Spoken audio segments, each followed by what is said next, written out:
Topic of the day is textures, and everybody has trouble with these. I think the biggest problem is that they don't necessarily wrap around the form correctly. Um, so we'll go through kind of the stages that I use to draw textures and to help people draw textures. And let's see.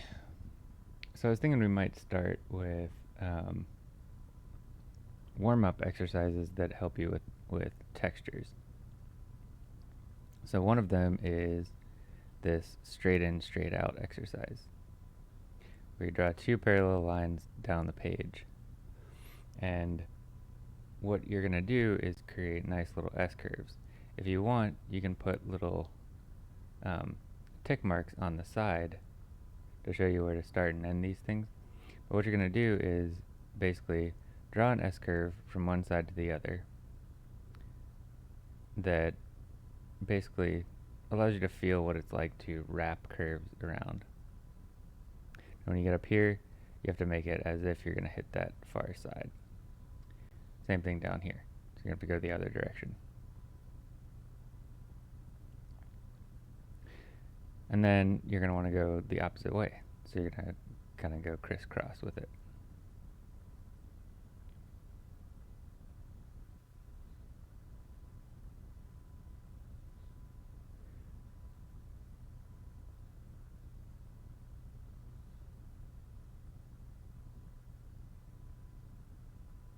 Okay, and what this is doing is it's basically grid wrapping a cylinder in this sort of in this abstract way. Another thing that you want to understand about textures is if you put a grid on like a cylinder or something, that's all fine, right? This part's relatively easy. We're pretending this is a cylinder. And then in the center, you've got the same size grid as you did there. But then over here, you want to make the textures get smaller as they go towards the side so that it feels like it's wrapping around. The biggest problem that you see is people put the same texture all the way out to the edge. And that is something that we can solve pretty readily. So for reference to start with, I was going to use some metal panels off this old plane that we saw at a museum a little while back, and I figured this would be a good reference, just to apply this texture to something. The reference doesn't necessarily have to, you don't have to draw the exact reference. So what you want to do when you draw textures is draw like a 3x3 box or something. Something around that size. Doesn't really matter. Some people do like these little texture bars like this. And that's good too. I like these sort of boxes. So what I'm going to do is subdivide this box such that it looks like the texture that I want. And then I'm going to subdivide it again.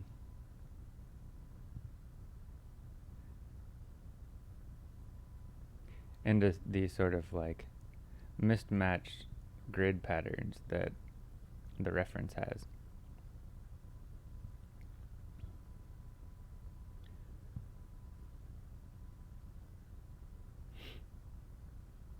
So what I'm doing here too is I'm also deciding on scale, right? How big I can draw this texture. And for this I probably need to like keep the pencil sharp, right? Finally upgraded to an electric pencil sharpener. It's great. So the other thing about this particular texture is that there are overlaps, right? So whenever there's an overlap, essentially what you're doing is you're taking a panel and then you're taking another panel, putting it under that, and then there'll be like a little bit of a gap, right? It might be a very, very small gap, but we want to exaggerate that when we're creating the texture, because if we don't, then you just think they just line up next to each other. So what we're going to do is we're going to draw overlaps and not line them up perfectly. So I'm going to draw each panel sort of separately.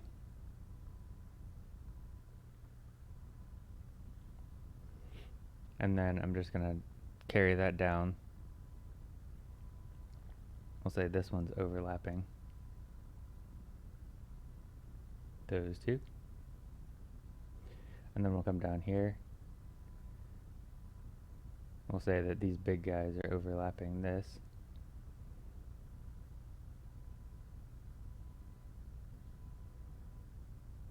And then this set of panels is going to be underlapping. Now when you do that, these always create like little shadows, right? So when I'm thinking about that, I'm thinking, how am I going to light this texture? Maybe the light's going to come in sort of from a 45-degree angle. And so that's going to create little shadows. So I can use some heavier line weight to create these shadows that are on the side of this texture.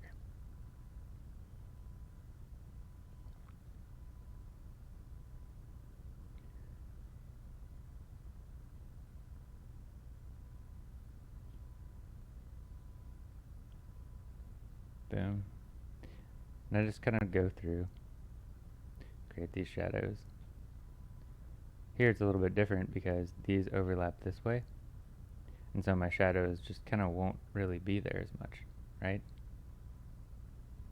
Now, all of these things have rivets in them that hold them down.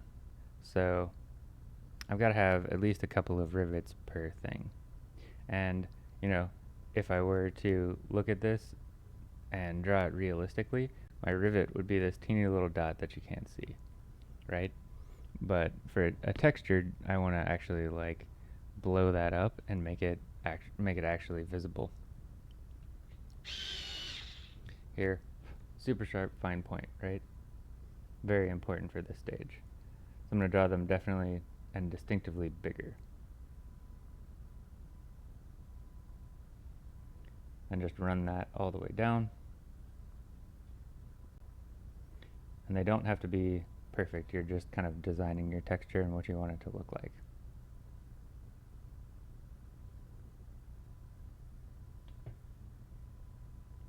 And then I have these like mini screw holes that are slightly smaller. There's a lot more of them on the points that overlap.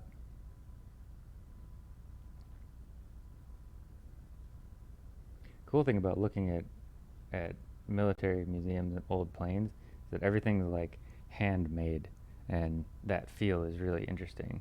You go there, you're like, wow, these people had no idea what they were doing. They're doing it for the first time, and they're just, you know, riveting these panels on that they'd made themselves. And so I wanted, when I'm drawing this kind of texture, and I know that, I kind of want to carry that through, right? Make sure that some of that handmade thing gets across. And that's always going to get across in imperfections, right? So I've got a basic like metal panel riveted texture already set down, which is kind of cool. So then what I need to do, if I blow up one of these screws or rivets and I put it into perspective, right, I've got a big old ellipse. And in these larger rivets, what's actually happening is there's a Phillips head screw inside that. Really, they're not really rivets, but it's a screw and a washer. So inside that, there's a Phillips head screw. And that means that this has some dimension on the washer. It's very shallow, right? And that this has probably some kind of inset that you could see. And there's going to be, the washer is going to bend, right? And kind of go out like that before it flattens.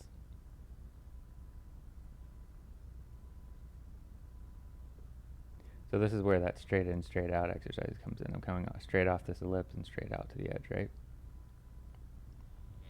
So that makes this look like it's bent inward. And if I light that from this angle, I'm going to get a shadow over here, right?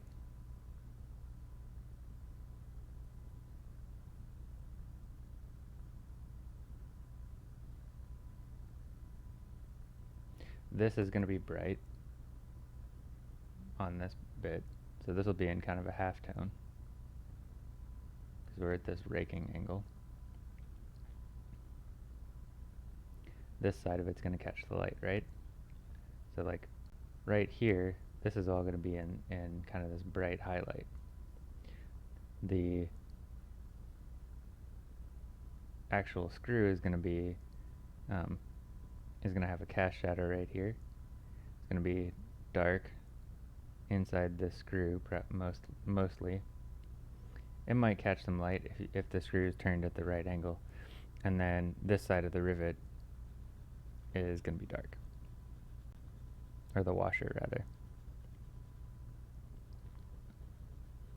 And so I find that drawing these things three-dimensionally actually helps a good amount, because now I know when I go into this texture where to put shadows, right? I know to put shadows here, here, and here. And that's going to help me with my texture. So I know on each of these that I need to go dark over here and put like a little bit of dark inside that. And since they're so small, I really just have to do this.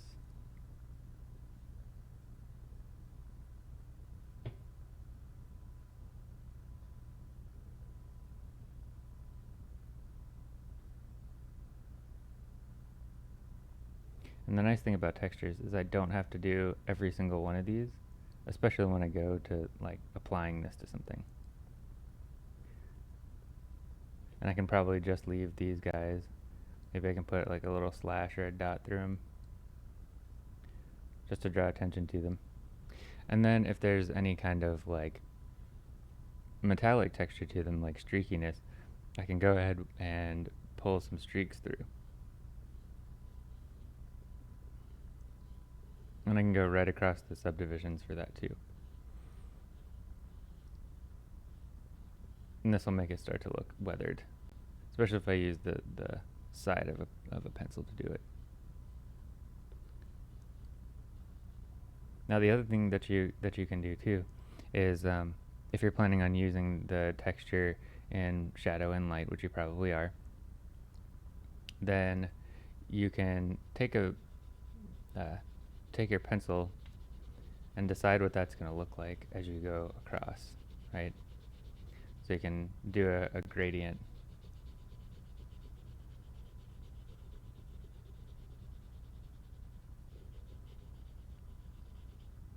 Say, well, this is going to be the tone area, and this is all going to be in shadow.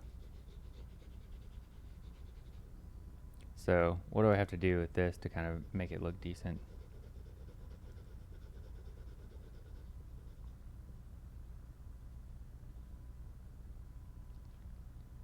So I know how I'm going to approach this. There's going to be more contrast in the light areas. Now here I've lost all of this this textural stuff, so I have to like go back in and maybe bump up the look and feel of these, of the weathering, right? So I have to go in and change that. And I can fade as I come out into the light so that it maintains the same sort of contrast range. And then I'm losing out on subdivisions, so I can come back and bring those in. And I'm losing out on some of the rivets themselves or the washers, and go back and bring those in. So these are all good things to figure out kind of on this flat texture stage. So let's talk about how to like work up to putting these sorts of things on something. And this, you can do this with any texture. You can do it with shingles, right? If it's shingles for your house, you subdivide it a couple of times, and then you start drawing shingles. I like to draw basically front to back on this. So start with the shingle, overlay, make them break up. You can decide on the width of the shingles here.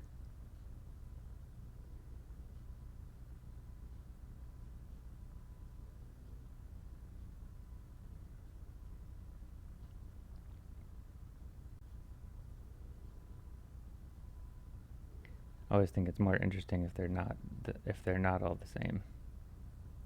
Then you just work your way down, and you do the same thing as you did here.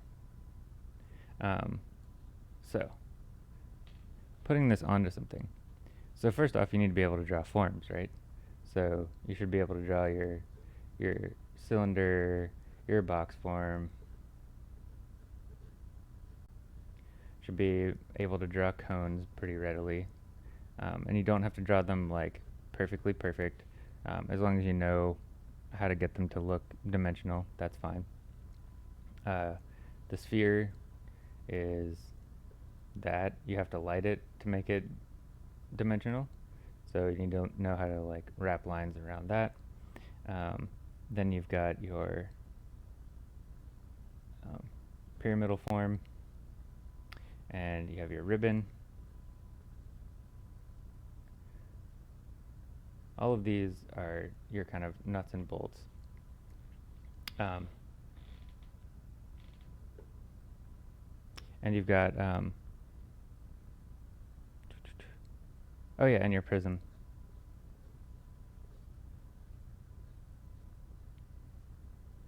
And if you know how to draw cylinders, spheres, boxes, everything else is kind of a derivation. The ribbon you can work up to. It's kind of a funky little form. So let's talk about these particular forms and how to wrap things on them and work up to wrapping textures.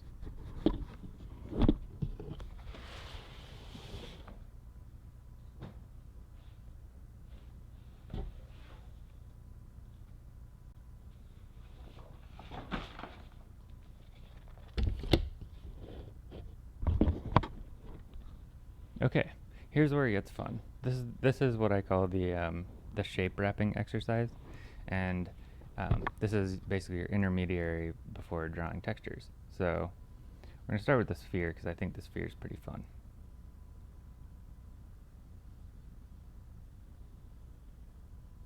Draw it out as best you can. It doesn't matter if it's perfect.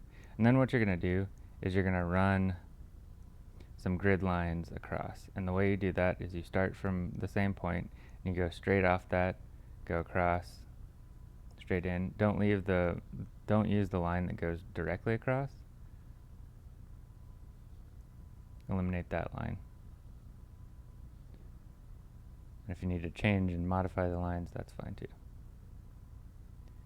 Then be sure when you do this that this division is bigger than this division, right?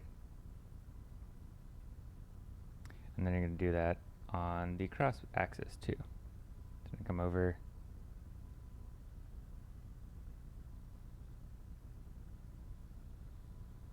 And what's cool about this is it doesn't have to be perfect for it to work.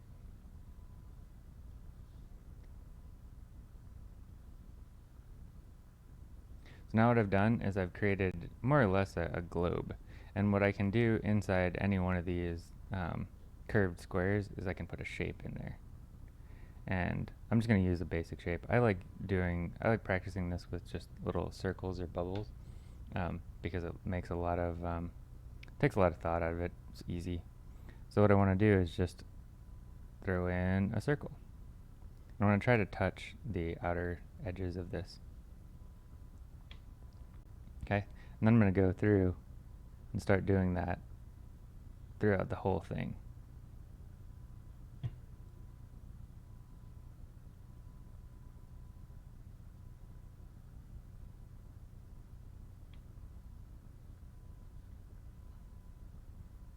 If you get fussy with it, that will kind of slow this process down a lot. So don't be too fussy with it, right? It's going to be one way out here.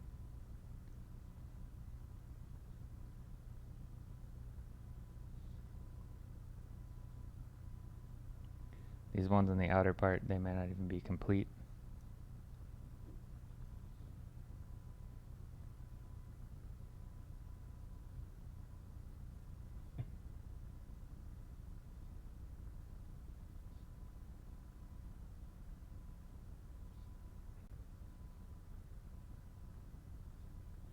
Cool.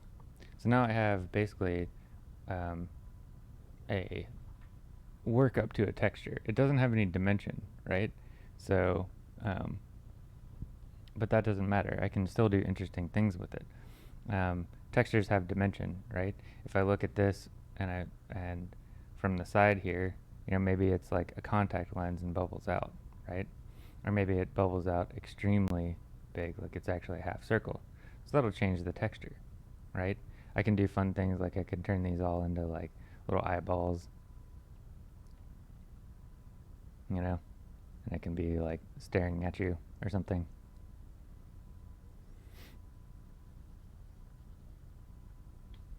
And you can play around with that sort of thing, whatever's in this square. So whatever's in the square doesn't really matter. What matters at the end when you convert this is when you convert this to texture, right? So when you convert this to texture and you do something like this, the outer contour is going to change significantly because you're going to have all these bubbles sticking up.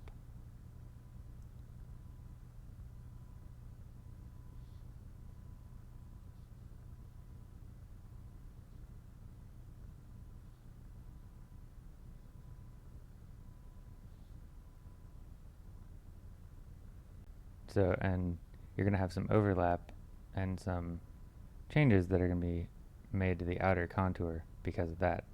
And then on the inside, you're also going to have these bubbles come up, and they're going to overlap some of the textures that you've already created, right?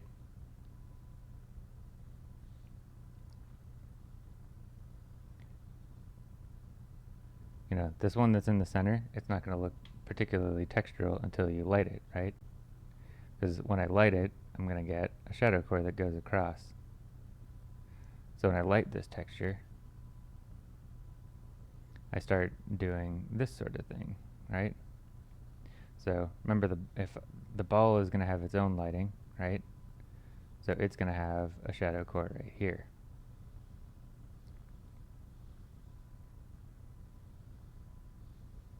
So I have to pay attention to that as well. So I can go in and put this entire bit into shadow.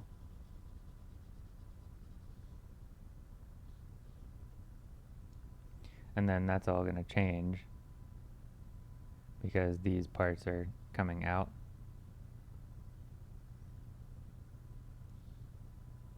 Along the shadow core.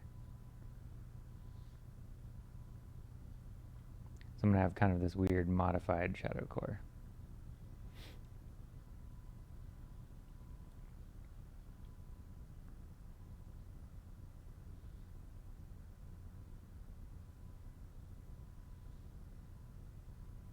And then each one of these is going to have its own shadow core and shadow side too.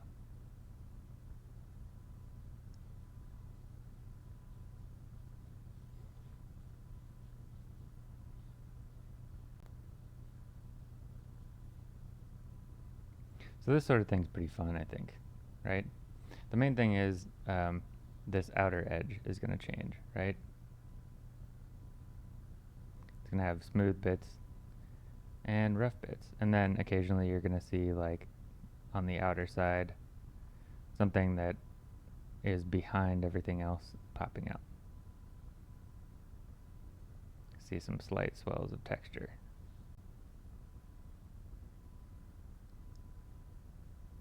And so this broken up outer contour that's not this perfect sphere is really what indicates the texture.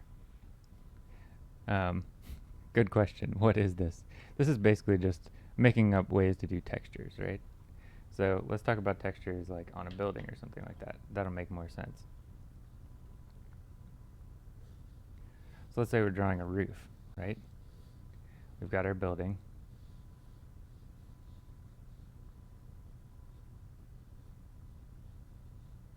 Let's do it this way.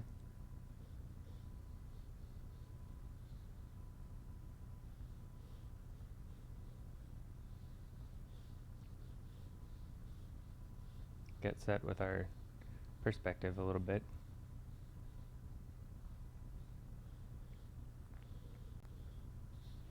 And then we're gonna do some shingles, right? Or let's do like corrugated metal panels. That'll be fun. And we'll do like brick on one side, wood on another.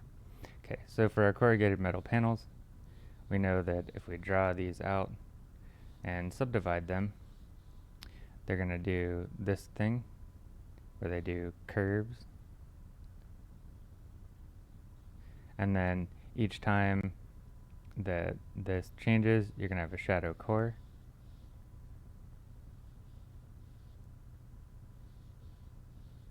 And then you're going to have a cast shadow, which is super dark in the trough.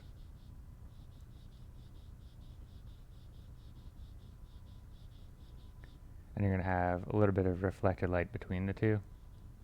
And then the light's going to hit it, and you're going to have a highlight section. So if I come up to the top, I basically can go through, well, panel here, panel here, panel here. Then I can go S curves, stop, continue them on, all the way down, and over to the end of the roof. Then the roof cap is going to go on top of that, and that's not going to be, those usually aren't corrugated. Ours will just keep flat. So then what we're going to do is we're going to go subdivide with our cores. Core, core, core, core, core, core. Just run down with the cores. And then we're going to do super dark troughs. Trough, trough, trough, trough, trough, trough,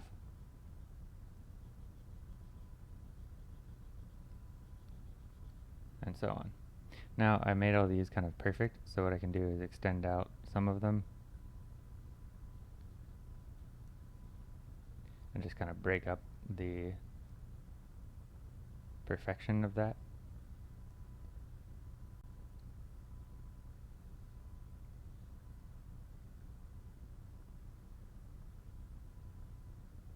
Do a little editing, right? Then under here, I'm going to have cast shadows, and in the troughs, they're going to go down deep. In the peaks, they're not. Trough, peak, trough, peak, trough, peak.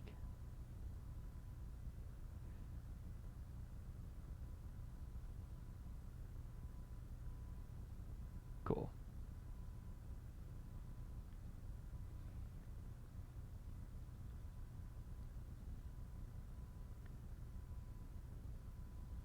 Now, when I come down here, I'm going to go panel, panel, panel. This time I'm going to be more conscious about breaking them up. I'm going to go boom, boom, boom, boom, boom, boom, boom. I'm going to start it at a different level. Boom, boom, boom, boom, boom.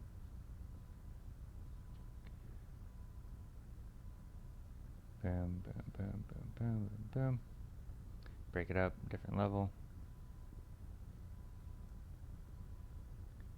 Make this one kind of flare out. That guy kind of flare out. Okay, and then I'm going to come down, do my final layers. And this one, this is like my last chance to make things interesting, because what I'm focusing on is breaking up the outer edge. Like this edge is not very interesting. This edge is more interesting, right?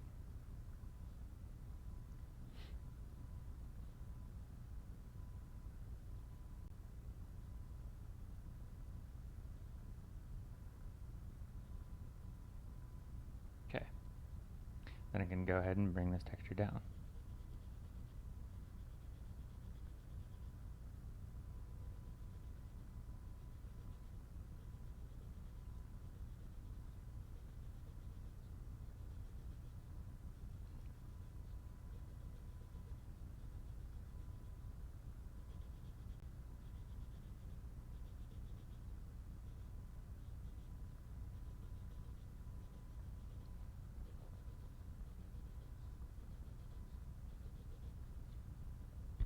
Cool.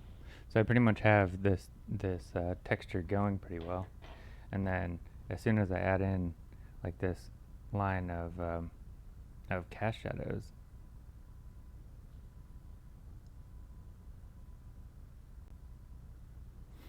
it's going to wind up making a lot more sense because I'm going to separate this out a little bit more.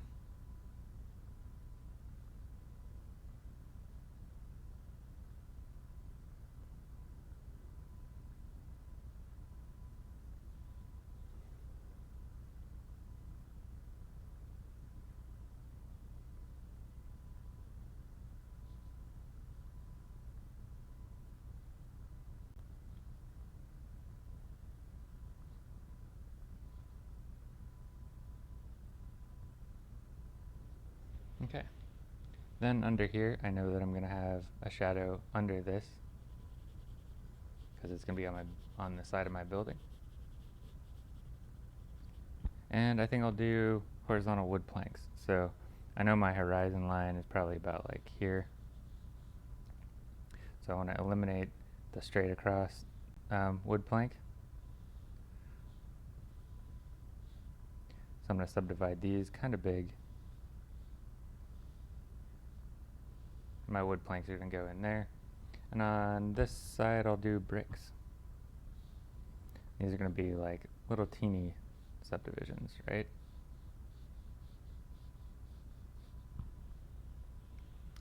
Okay. And these are going to go up the side too. So wood planks. Basically, I know about a wood plank that it's got to have nails in it, right? And then occasionally there's going to be a knot, and that the wood grain goes around the notch, right? Occasionally wood splits.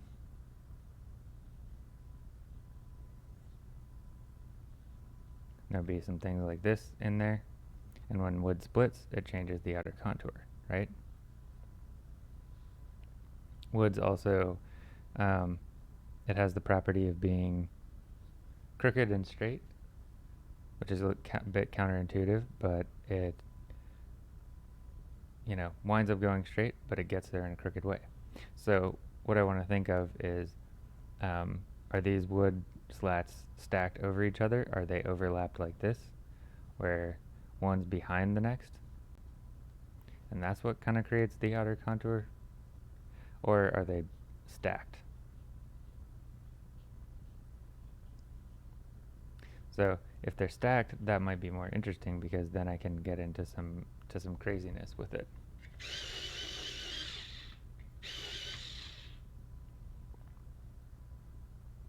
So here I can just kind of subdivide where I want my wood slats to go.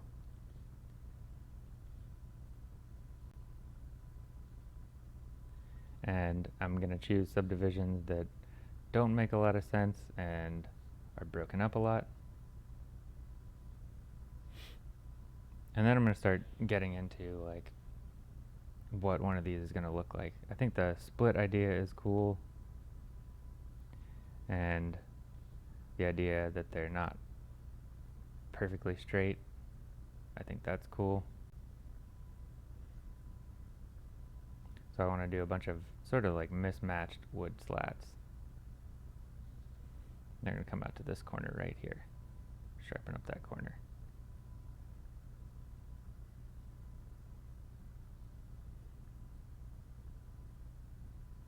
And then the outer edge is going to get broken up because the wood's not perfect.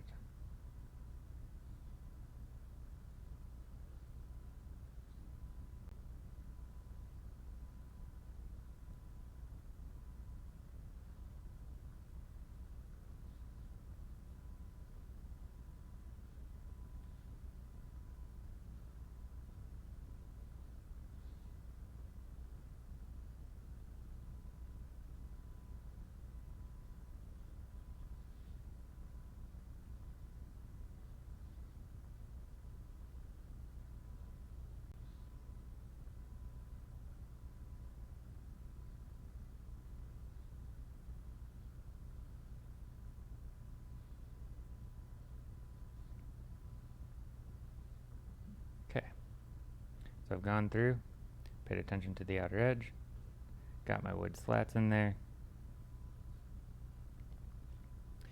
Now I need to go in and do some character. So I need to add nails every so often, at least a couple. I could probably run them straight down the side real quick. And to buy myself time, I can focus on basically just a couple of nails on either end of the board. That's all you probably need. Because it doesn't have to make sense architecturally, it just has to make sense visually, right?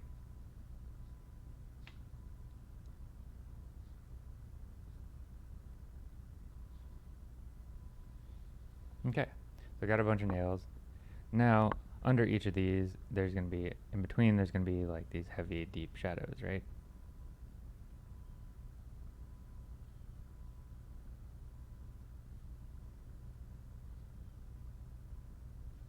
Sometimes that shadow is going to be large, sometimes it's going to be like knife thin, but there's always going to be like a gap in this particular type of siding.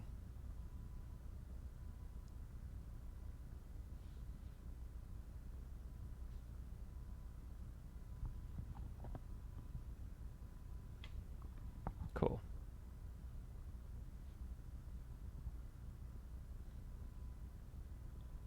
Again, if you have questions,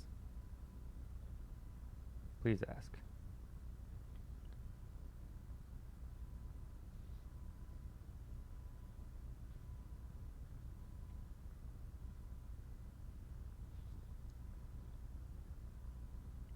One of the things I'm trying to do with my drawing lately is for these areas that I know are dark, I'm trying to go directly to the actual super dark value. I'm not trying to sneak up on it anymore. I used to kind of just put a light tone down there and sneak up on the dark value, but you know, that just takes so much time, like going back and forth over it. So I'm really trying where I know there's going to be a cast shadow to just go super dark.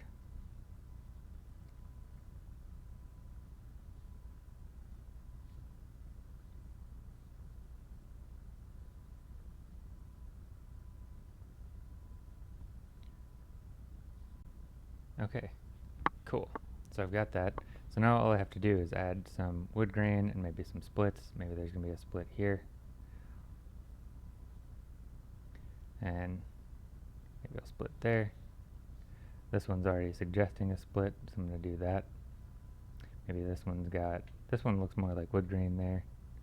This one looks like it should split. Maybe get a split up here in the super dark areas. And you can exaggerate these if you want, you know, make them really dramatic.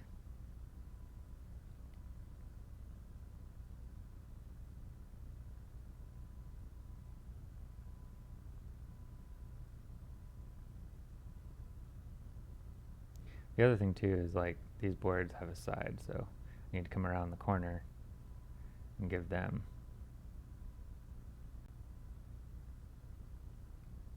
an actual end, right?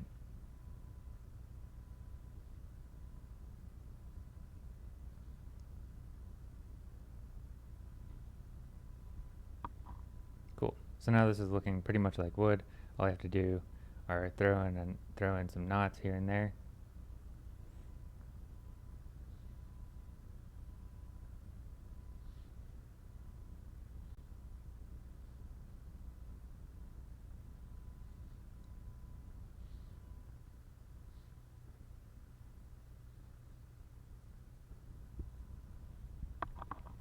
And then I can kind of go in with more the side of the pencil and throw in some stuff that's a little bit wood grainy.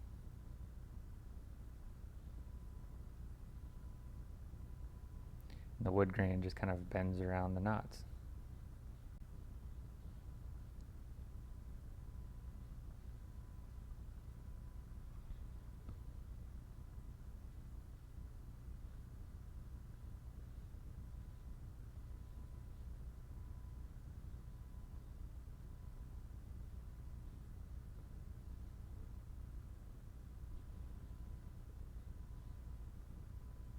And then I need to go in here and throw in my cast shadows under the roof line.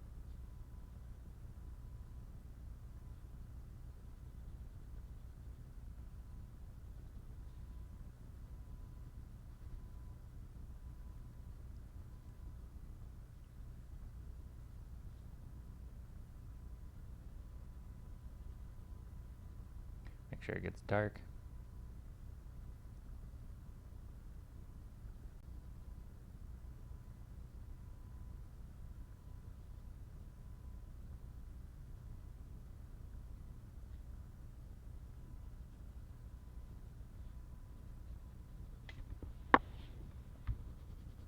And then I can probably just fade that out slightly. Cool. Now I've got a wood side of a building with a metal roof. And, you know, it's relatively convincing, right? It's not a lot of work to do this. Now for brick, everybody draws brick like this, right? And then you draw this sort of thing. But that's not really brick, right?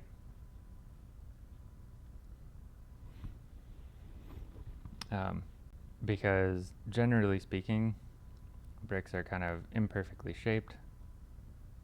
The brick itself is dark if it's red brick, and there's a gray or white mortar gap in between them, right?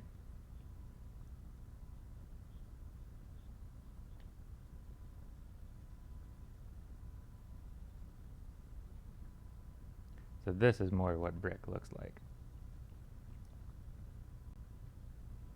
So let's say this is the sort of the shadow side of the building, so I'm going to put a tone over this whole thing.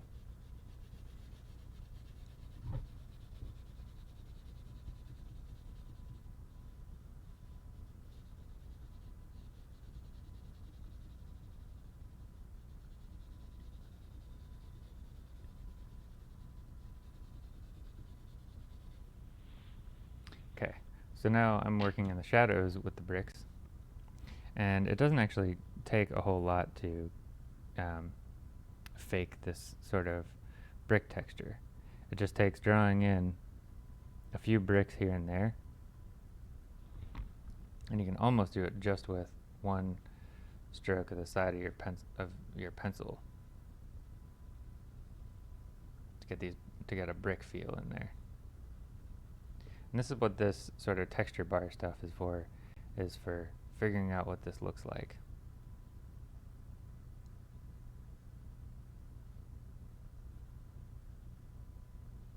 Textures are all about being very specific, but at the same time being suggestive and not drawing everything.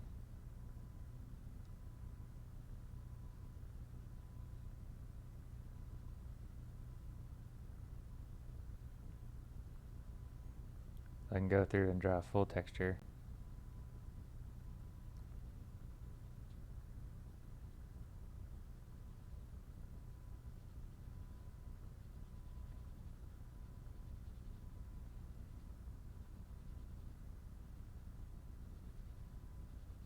I think depending on how you scale this is how you approach finishing it out, right? So I've scaled these bricks kind of big, so I can get in there and do some interesting things with them.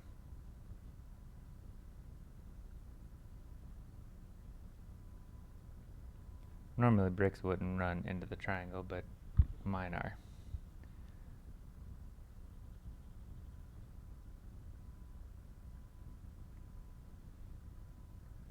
Okay, so now I kind of have these vague differences between my tone and my brick tone like this.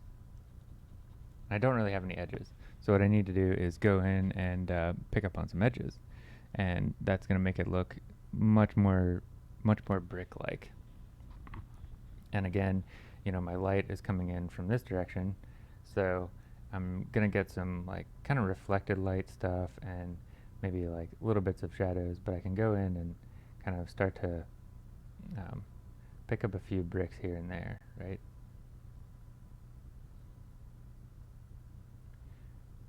kind of fine the outer edge of these guys some.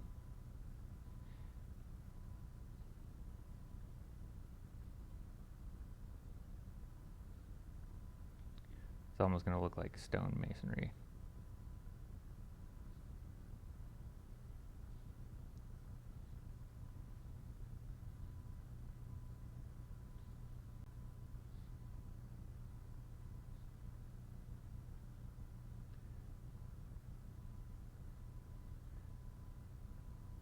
And so I'm also being specific about what line weight that I'm using. I'm not using like this full dark thing because I'm working in the shadow side. So it's dark already. My contrast is going to be on the light side. So I'm using more of like the core tone, which is more like that. If I widen it out, it's more like this tone. It's not as full dark as the pencil can get, but it's darker than what I have here, right? It's not this, because that would just jump out of the page. I'm trying to get it to integrate with that.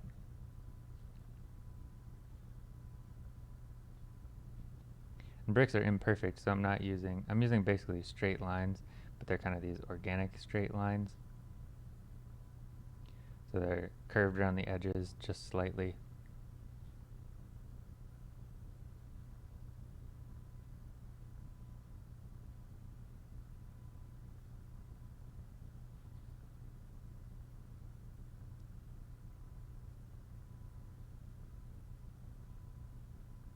I can go through the whole thing if I want to.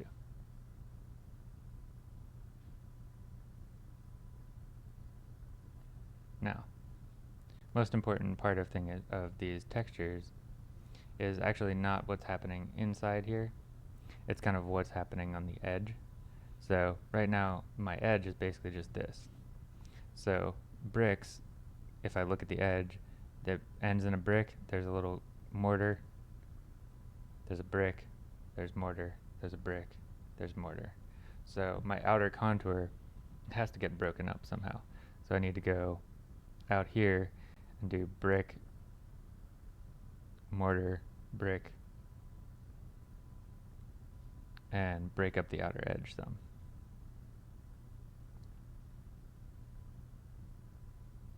So that it makes sense. If I don't do that, it will not look like a brick structure. There's almost no way that I could convince you that it's a brick structure if I don't change this outer edge.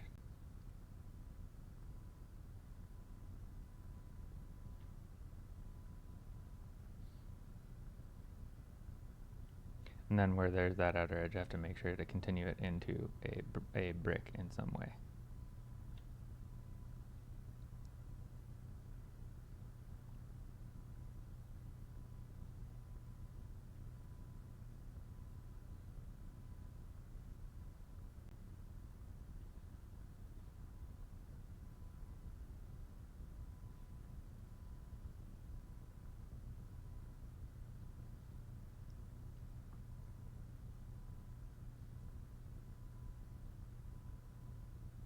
And there we go. Developed basically a semi-convincing brick structure.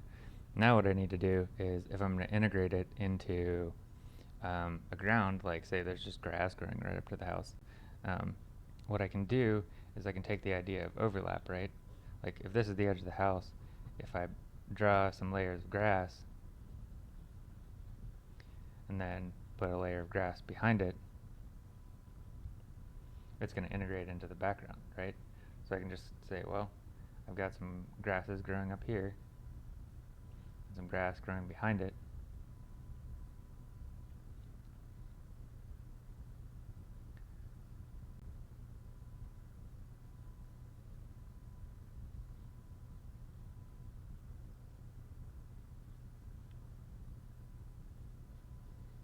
Maybe I can put some like rocks or something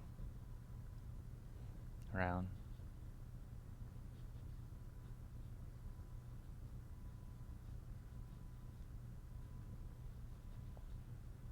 Now you get the idea that, this is a house inside a space.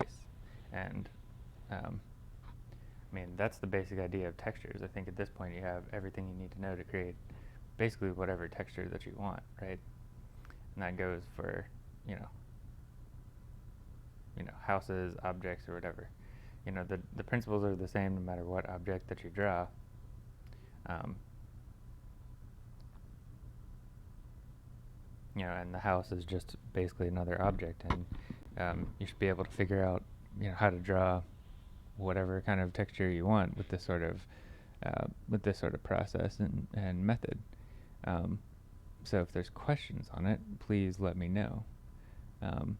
But I think going through this design phase of like practicing wrapping shapes around objects, doing your texture squares, zooming things in. The other technique is that you can think through things three-dimensionally, right? Like if I'm doing a shingle roof, I can say, well, my shingle's here, and I have another shingle under it, right? And there's a shingle next to that guy. Maybe they're evenly lined up. And then under that, there's a shingle.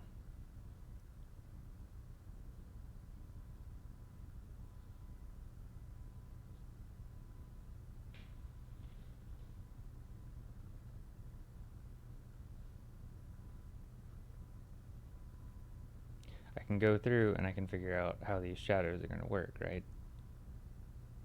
I'm going to have like cast shadow down there, cast shadow down there. There's going to be a deep shadow down here, right? In between, there's going to be some kind of cast shadow under here, cast shadow in between here. And these sides are going to be kind of like your core tone. So when I scale this down and I draw this differently, I know that essentially this is going to be a core line next to a cast shadow line with cast shadow lines, and then next time I do a shingle, it's core line, cast line, cast line. And I don't have to necessarily draw each shingle like super perfectly. I can sort of fake this texture, especially when I'm like zooming in and scaling these down to like a tiny size. Getting it working like that is going to be probably your most important thing. Understanding how to sort of suggest what's going on with a zoomed in texture with just a couple of lines. And I think that's pretty much it on textures. I think you're prepared, and if there's no questions, we can finish up with that. Again, if you've enjoyed this and you made it this far watching, consider supporting the Patreon. Come up with some interesting rewards and stuff to give you every month, and especially with feedback and stuff, the Patreon link's included in the description.